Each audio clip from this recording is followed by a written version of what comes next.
on to the next question.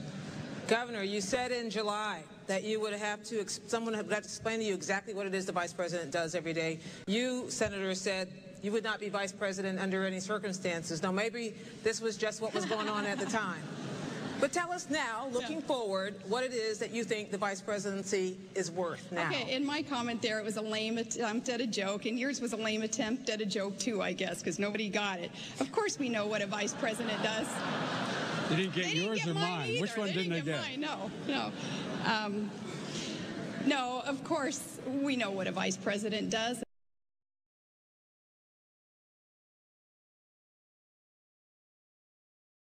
And that's not only preside over the Senate, and we'll take that position very seriously.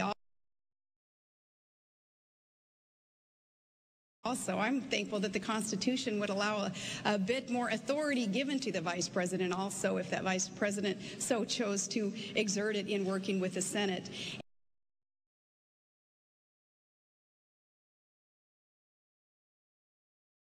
And making sure that we are supportive of the President's policies, and making sure, too, that our President understands what our strengths are. John McCain and I have had good conversations about where I would lead with his agenda, and that is energy independence in America and reform of government overall, and then working with families of children with special needs. That's near and dear to my heart also. And in those arenas, John McCain has already tapped me and said, that's where I want you. I want you to lead. And I said, I can't wait to get there and go to work with you.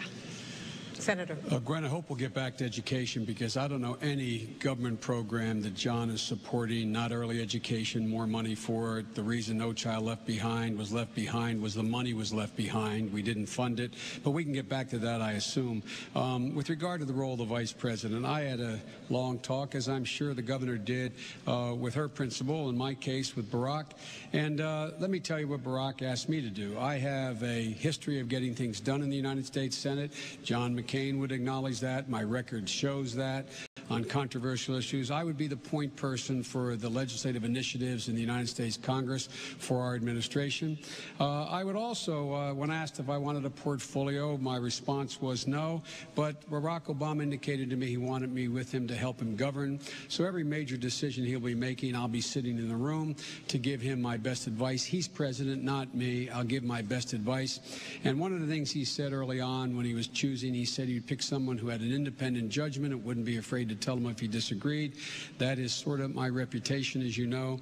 So I look forward to working with Barack and playing a very constructive role in his presidency, bringing about the kind of change this country needs. Governor, you mentioned a moment ago that the Constitution might give the Vice President more power than it has in the past. Do you believe, as Vice President Cheney does, that the executive branch does not hold complete sway over the office of the Vice Presidency? That is, it is also a member of the legislative branch? Well, our founding fathers were very wise there in allowing through the Constitution much flexibility there in the office of the Vice President, and we will do what is best for the American people in tapping into that position and ushering in an agenda that is supportive and cooperative with the President's agenda in that position.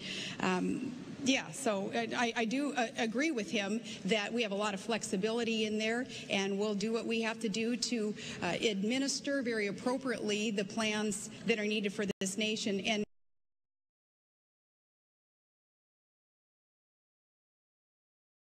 it is my executive experience that is partly to be attributed to my pick as VP with McCain, not only as a governor, but earlier on as a mayor, as an oil and gas regulator, as a business owner. It is those years of experience on an executive level that will be put to good use in the White House also. Vice President.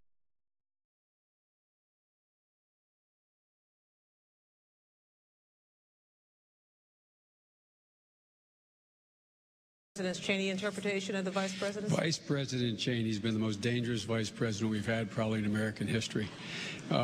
He has the idea he doesn't realize that Article 1 of the Constitution defines the role of the Vice President of the United States. That's the executive. He works in the executive branch. He should understand that. Everyone should understand that. And the primary role of the Vice President of the United States of America is to support the President of the United States of America, give that President his or her best judgment when sought, and as the Vice President to preside over the Senate only in a time when, in fact, there's a tie vote. The Constitution is explicit.